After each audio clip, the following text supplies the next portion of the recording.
ومن غير ما تفهم ده مش هتلاقي أي تقدم، وده اللي هقوله لك. تفتكر إن اختبار بسيط زي ده ممكن يكشف حاجة عنك أنت مش واخد بالك منها؟ عايزاك توقف تفكير شوية والأفكار اللي في راسك، وركز على إحساسك الداخلي، وبص لصورة أناديل البحر ديت، وخد بالك اختار اللي مش عاجبك فيهم.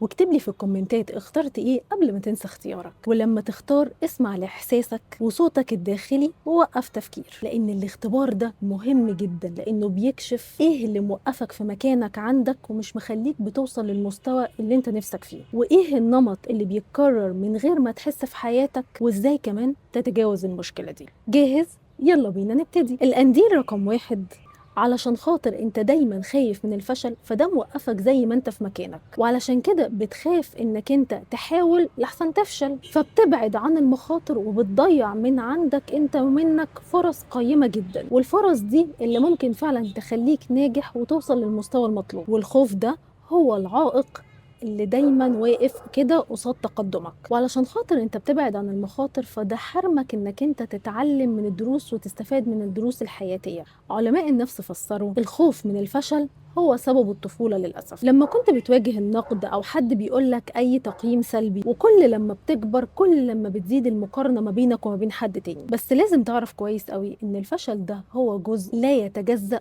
ومفيش مفر منه في الحياة، وإن المحاولة والفشل طبعا هتخليك تتعلم من غلطك، وهتعرف ساعتها تتكيف مع الظروف المتغيرة. نادر جدا ان النجاح ممكن يجي من غير فشل، الا لو حد بقى حظه عالي قوي. ولو هزمك خوفك فده بيفتح لك الباب لنمو جديد وتحسين نفسك. الخوف دايما هتلاقيه بيتغذى على الفشل والتوقعات الغير واقعية، وانك انت بتسعى للكمال. انت خايف ان انت ما توصلش للصورة المثالية اللي انت اصلا حاططها في دماغك، وده السبب الاساسي اللي مخليك تبعد عن المخاطر وتفضل في مكانك من غير اي تطور. وعلشان خاطر تهزم خوفك ده لازم تفكر بالطريقة اللي انت فكرت فيها في الفشل، وبدل من انك انت دايما شايف الفشل في اخر الطريق، بص ليها ان هي فترة هتعلمك وهتديك خبرة. الاخطاء هي دايما خطوات السلم علشان خاطر توصل للنجاح، مش ابدا عقبات في طريقك. وعلماء النفس اوصوا باستخدام استراتيجية كده معينة علشان خاطر تتغلب على الخوف من الفشل. هقولك عليه. اول حاجة، حدد دايما اهداف تكون واقعيه. قسم المهمه اللي انت عايز تعملها لاجزاء صغيره علشان خاطر تعرف تكملها اقل شويه. تاني حاجه، مارس التعاطف مع النفس.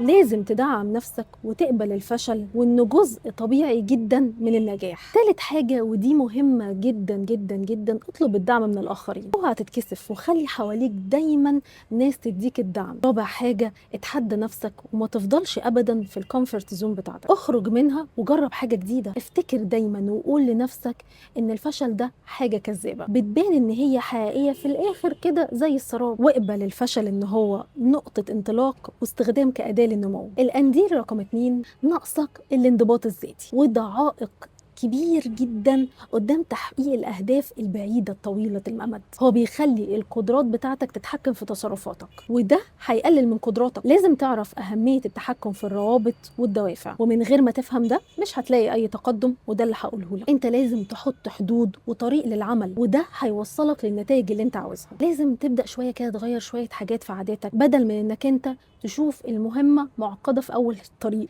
قسمها لخطوات صغيرة تعرف تتحكم فيها. اعمل نشاطات صعبة بالتدريج، ابتدي بالأسهل والمتوسط والأصعب جدا، وهيبقى أكيد في تطور في المرونة وقوة الإرادة. وفي طريقك قوة التحفيز مهمة جدا. حدد قيمتك ومعتقداتك المناسبة ليك، وكل لما يكون الحافز أقوى بقى إنك أنت تقاوم الرغبات أسهل، وساعتها هتركز على المدى الطويل. طبعا في أي مشكلة مهم جدا إن يبقى في حواليك بيئة مش سامة، تكون بيئة داعمة ليك. خلي حواليك ناس مؤمنة بشخصيتك وقدراتك وبتشجعك دايما انك انت توصل للهدف اللي انت عاوزه، وبعد عن اي حاجة بتشتتك، واخلق بيئة حواليك تزود الانتاجيه. وخليك طبعا مستعد للفشل، اي طريق ليه فشل، وما تخلوش ابدا عائق ليك. الانضباط الذاتي ده هو عباره عن مهاره بتتطور مع مرور الوقت، ولازمها صبر ومثابرة، ولما تتعلم من أخطائك هتعرف تستخدم ضبط النفس. في النهاية أكيد هتحقق أهدافك. وفي الآخر الانضباط الذاتي هو عنصر لا يتجزأ من النجاح، وإنك تطور المهارة دي هيخليك تكسب تعيش حياة سعيدة علشان خاطر وصلت لهدفك في النهاية. القنديل رقم 3: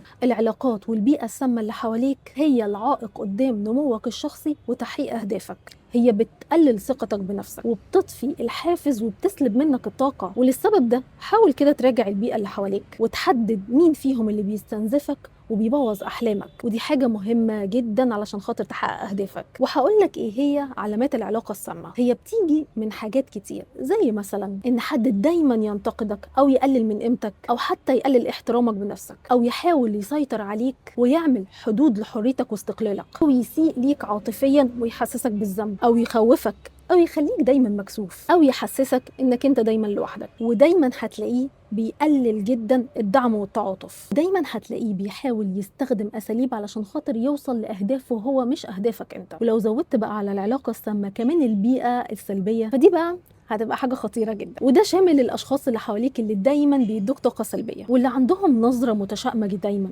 وده هتلاقيه بيحرمك من التفاؤل ومن الثقة بالنفس. والناس اللي بتنشر النميمة والإشاعات، وده هيضر سمعتك وطاقتك الخاصة. واللي دايما بيتنافسوا معاك بدل من إن هم يدعموك ويشجعوك. وعلشان خاطر تحمي نفسك من البيئة والعلاقات السامة لازم تاخد الخطوات اللي هقولك عليها دي. اعمل حدود واضحة ما بينك وما بين أي شخص وتوضح فيها إنك أنت مش هتسامح أبدا في السلوك الغير محترم. دور وخليك دايما حوالين ناس إيجابية وداعمة ومؤمنة بإمكانياتك. تعاطف شوية كده مع نفسك وسامح علشان خاطر تمنع أي حاجة حواليك تأثر إنك أنت تقلل من احترامك بنفسك. وما تخافش تطلب المساعدة من الأصدقاء أو العيلة أو حتى دكتور نفسي اللي بيقدم الدعم. القنديل رقم 4: نقصك الدعم اللي بيقلل التطلعات والرفاهية. ودي طبعا برضو حاجة خطيرة. لما تتحرم من الدعم العاطفي والعملي من الآخرين بتحس بالعزلة، وده بيأثر بالسلب على إحساسك بنفسك ودوافعك وقدرتك على التأقلم. وده بيوصل بشكل خاص كده لضرر وبيقلل الدعم في اللحظات الحرجة في الحياة. لما الشخص بيواجه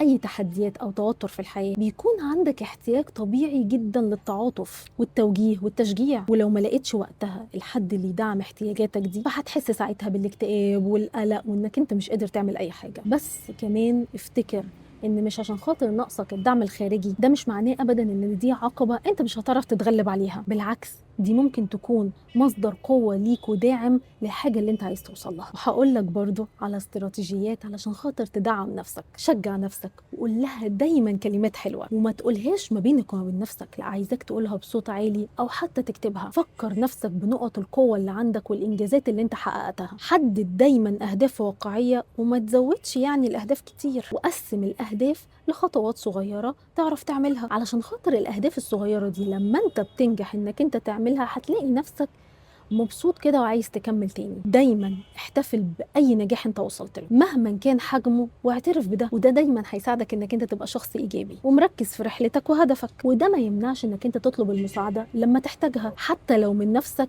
اللي هي اكبر داعم ليك. ما تترددش ابدا انك انت تتواصل مع اصدقائك او عيلتك او حتى زمايل شغل او حتى حد متخصص. دايما اشتغل ونمي عندك المرونه الداخليه علشان دي مهمه قوي، لان ده هيساعدك انك انت تعرف تطور من نفسك وتقبلها وتقدر تتعامل مع التوتر. واكيد مش هننسى في وسط ده كله انك انت تهتم بصحتك الجسديه، الاكل صحي، نام كويس، وممكن كمان تعمل تمارين بسيطة، لأن صحتك الجسدية هتعرف تخليك تتأقلم مع الظروف الحياة اللي موجودة حواليك. وافتكر كويس قوي إن نقص الدعم دي مش نهاية العالم، وإنك تدعم نفسك فده بيخليك إنك أنت تعرف تتغلب على التحديات وتحقق النجاح، وأكيد هتعيش حياة مرضية في الآخر. القنديل رقم 5: ممكن تكون الصعوبات المالية هو عائق كبير قوي قدام النمو الشخصي والمهني. نقص الفلوس أكيد بيقلل فرص التعلم وتطوير المهارات، وده بيوصلك إنك أنت يبقى صعب عليك تحقق أعلى المستويات والاهداف في الحياه. الحل للمشكله دي هو انك انت تطور الثقافه الماليه. الوعي المالي ليه كتير من المبادئ والطرق اللي تعرفك ازاي تدير الفلوس بتاعتك، وانك تعرف اساسيات التخطيط المالي واعداد الميزانيه واداره الديون واتخاذ القرارات وتحسين الدخل والنفقات والاستثمار في المستقبل. اول حاجه بتساعد المعرفه الماليه للاشخاص انها تقيم اهدافها واولوياتها بانك تحدد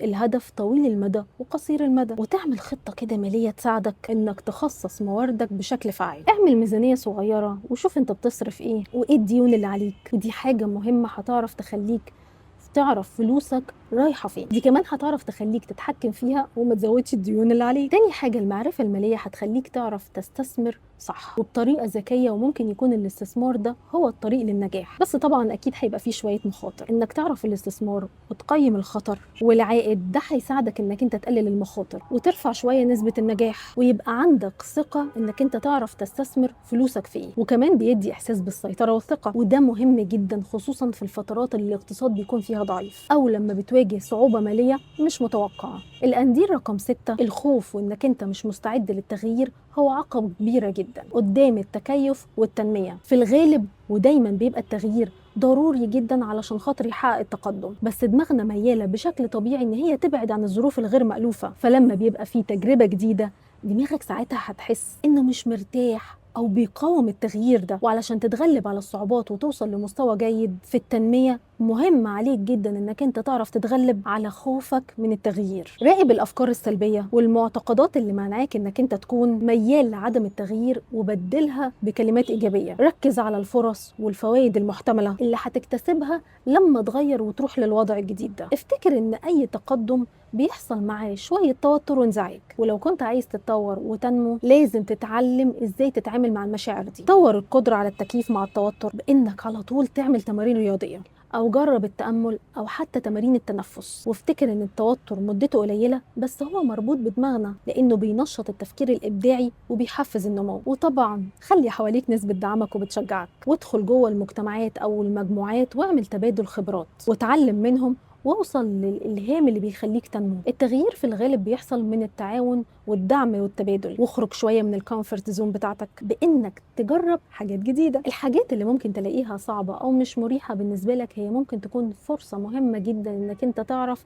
تنمو وتوصل لهدفك. والتغيير والفضول والانفتاح فرصة علشان خاطر تكسب وتتعلم مهارات جديدة. وإنك لو قبلت التغيير فمهم عليك تهتم بصحتك الجسدية والعاطفية. وفي الآخر إنك أنت تتغلب على الخوف من التغيير، دي مهمة مش سهلة، بالعكس دي صعبة جدا، بس لازم وضرورية علشان خاطر تحقق النجاح. افتكر ان الانزعاج والضغط النفسي اللي مع التغيير فده جزء طبيعي جدا من الحياة. فكر بإيجابية وخلي حواليك ناس تدعمك، واخرج واحدة واحدة من الكومفورت زون، وهتعرف تتغلب على الخوف وتوصل لمستويات جديدة من إمكانياتك. ومهم قوي انك انت تفهم نفسك وتحترمها وما تقارنش رحلتك بحد غيرك. ولو حابب تعرف اكتر عن نفسك اكتب لي في الكومنتات عايز الاختبار الجاي يكون عن ايه.